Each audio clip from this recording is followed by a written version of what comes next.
So beside me here, guys, we've got a 2027 Chevy Bolt EV RS in Summit White. We're going to do a review on it. Let me know what you guys think. All right, everybody. So in front of me here, we've got the 2027 Chevy Bolt EV RS here in Summit White. Now let's talk about some specs here. This is going to be a front-wheel drive car with 210 horsepower and 169 pound-feet of torque. This comes equipped with a 65 kilowatt-hour battery, giving you about 262 miles of range or about 420 kilometers. Now, the RS package is going to give you a lot of black accents around the car, which we'll get into, but we'll talk here about who's this car really for. Well, with the rising cost of fuel, I mean, here in Canada, we've got prices over $2 a liter, and that's just for gas. Diesel alone is, $2.20, $2.30 a liter. In some areas, it's even more. I mean, for the range that this gets you, and it's going to be about just over $45,000 Canadian. It's not a bad idea to even just start looking at some of these cars to save some money. Nonetheless, I think for someone who's commuting, I think this is going to be a wonderful car for them, for the range it can give you, and obviously the maintenance cost that comes down because really,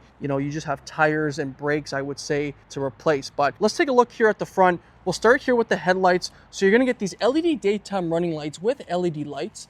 Now in the center here, you've got this blacked out Chevy bow tie with this black trim piece there as well. Now you've got that grille right below there that's encased in black as well, with the RS logo being on the driver's side. But that's really it, guys, here at the front. Let me know what you think about the Bolt EV for the front. Let's take a look underneath the hood and go over what's under there. All right, so taking a look underneath the hood here, as you guys can see, there is no front trunk, but if you are looking to purchase this vehicle, there are some things you should know. On the passenger side here on the left is going to be your washer fluid top up with your coolant tank.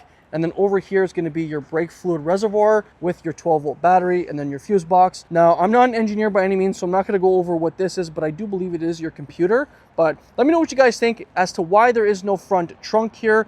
That's really it at the front here, guys, underneath the hood. Let's take a look around the Bolt EV and go over its options. All right, guys, so let's take a look around the Bolt EV RS here. We'll start with the tire and wheel setup. So we're on Michelin tires. 215/50 R17 is the tire size. So we've got this nice 17-inch blacked out wheel, part of the RS package. You're going to get a carpeted liner inside there. And then as you can see, all around the bottom of the Bolt EV, you're going to get this plastic liner. Now over here on the side of the fender, you've got the Bolt name in this plastic trim piece here.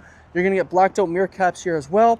And then here's a glimpse of a side profile view of the Bolt EV. So you're going to get keyless entry on the front two doors, blacked out roof rails as well, part of the RS package. And you're also going to get some blacked out parts on the windowsills there, as we can see. But that's really it for a side view. There's not much going on. There's no badging here on the door panel. And then as we hop inside here, this is the black Evotex interior. So it is pretty nice and soft. No seat adjustments here on the passenger side. It's all manually adjusted, but you're going to get some red stitching. You've also got RS there at the tops of the headrests. Some decent perforation here as well, which actually doesn't look too bad. And then here on the door panel, pretty much all plastic. And then you're going to get some like texture here around it with a storage compartment down below. Nothing here on the door sill. And then this is what the dash looks like. So you're going to get some compartments here as well. So overall, it's not like a luxurious, I would say, interior, but it's more like practical to store things, if that makes sense here. But let me know what you guys think. And then there's also no moonroof or sunroof here as well. But you can also see that there is a massive storage compartment down below, and then you got cup holders there as well. And then here's a look at what the back looks like. So you're going to get more of that perforation here in the center with some red stitching, and then that soft seating arrangement here. 2 USB-C plugs, but nothing else down below. And then here's a look at the top here. So there is a little bit of an indent for taller people. And then you have a pocket here for cup holders, or an armrest, if you will. And then here on the door panel, all hard, I would say. It's all plastic with your window control here and then speaker down below. But I'll show you guys how I would get in here as someone who's about 5'11". All right, guys, so hopping inside here, very easy. You don't really need a handle or a running board, but it is a little smaller here. There's a decent amount of headroom, like 2 inches, I would say. It does feel like the car's a little higher than like a normal car. Obviously, it's like a hatch, so you'll feel that. It's very comfy, honestly. The seats, I know they're not leather, but they're comfy. I've got a decent amount of room here, at least 4 to 5 inches for sure. Like I said, the headroom's good, and then you have this little area too for cup holders or, laying your arm on it. But I mean, that's really it. You've got 2 USB-C plugs here as well, but I would say only this part here getting out of. Kind of have to duck your head. Like, I'm 5'11". If you're over 6 foot, it's probably going to be you know, a little bit of a pain to just kind of duck your head. But other than that, it's quite nice. Let me know what you guys think. So that's pretty much it for the back here. One thing I wanted to mention is you can put the seats down with this little lever here and make somewhat of a flat floor if you need to, and then you can push it back up. But that's it for the back. Here's a look at that back tire and wheel, so same dimensions. You've got the carpet aligner there as well. But that's it for a side profile view. Let's take a look at the back. All right, so in the back here of the Bolt EV RS, we'll start in the middle. We've got that blacked out Chevy bow tie with a black trim piece there. Bolt on the left, RS on the right. You've got your parking sensors down below. You do have that rear camera right there below that Chevy bow tie. And then here's a look at your tail lights. Now you also can see you get a rear wiper as well, which is actually nice in these vehicles because some EVs don't have a rear wiper and some people may want it. Now to open it up, it is manual. There's a little button here to open it, and then you have access to the back of the trunk. Now, it's got an okay amount of room back here, but the nice thing is they do give you a deep pocket underneath here to store things. So that's one thing to note. And like I mentioned, you can put the seats down. So it is a 60-40 split, as you see this line through here. If you want to just put, you know, this seat down or these two seats, it's just going to depend honestly on the person. You've got a light over here on the driver's side, but that is really it, guys, for the trunk. Not much going on back here. It's a little bit more plain Jane, which is perfect for some people, but we'll shut this here, and that is it for the back. Let's take a look at those seats behind the driver. Just want to thank Applewood GM here in Mississauga, Ontario. Go see my boy Zach, he'll hook you up with a great deal. All right, so taking a look at the back here quickly to show you guys what it's like on the driver's side. So it's the same, you get this plastic door panel here, speaker down below, nothing there on the door sill. And then this is what it looks like over on the driver's side. And then there's a look at the center console with the two USB-C plugs. And then here's a look at the top there. So that's it for the back. Let's take a look at the front.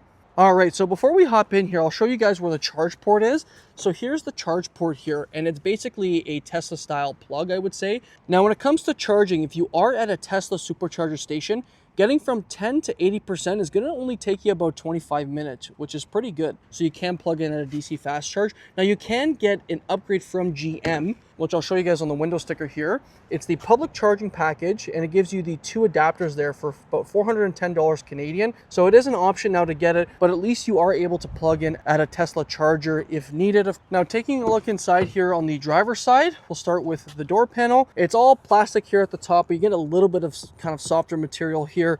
Window and mirror controls here, lock and unlock. You do get your blind spot detection there as well on the mirrors. Some storage, you've got your speaker there. Nothing here on the door sill. Now on the driver's side, you're gonna get automatic seats, which is nice. And then here's a look at what the seat looks like.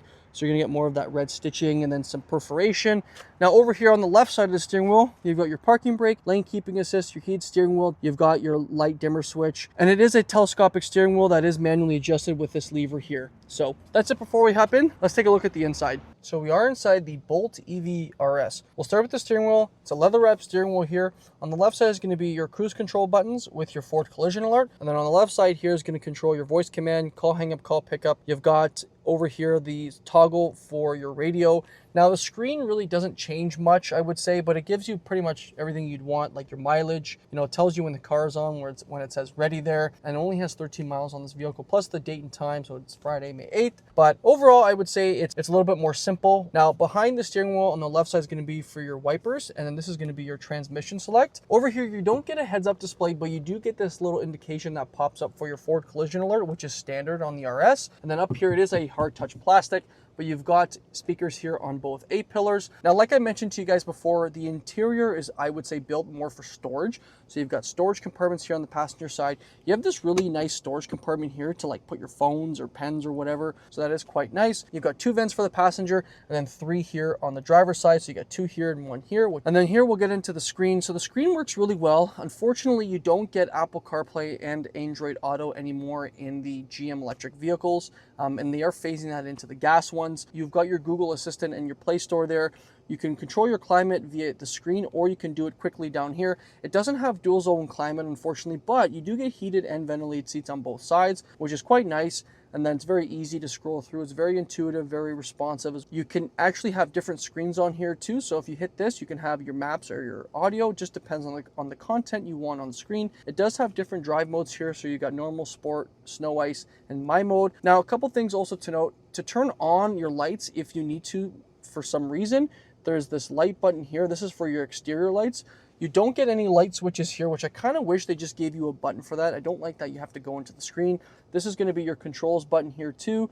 to, you know, control different settings. And you've got more controls here too, but you can exit out of that. You can have your audio on the full screen. You can hook up your phone. The camera is here, so you do have a rear camera. You can turn off your parking sensors and whatnot.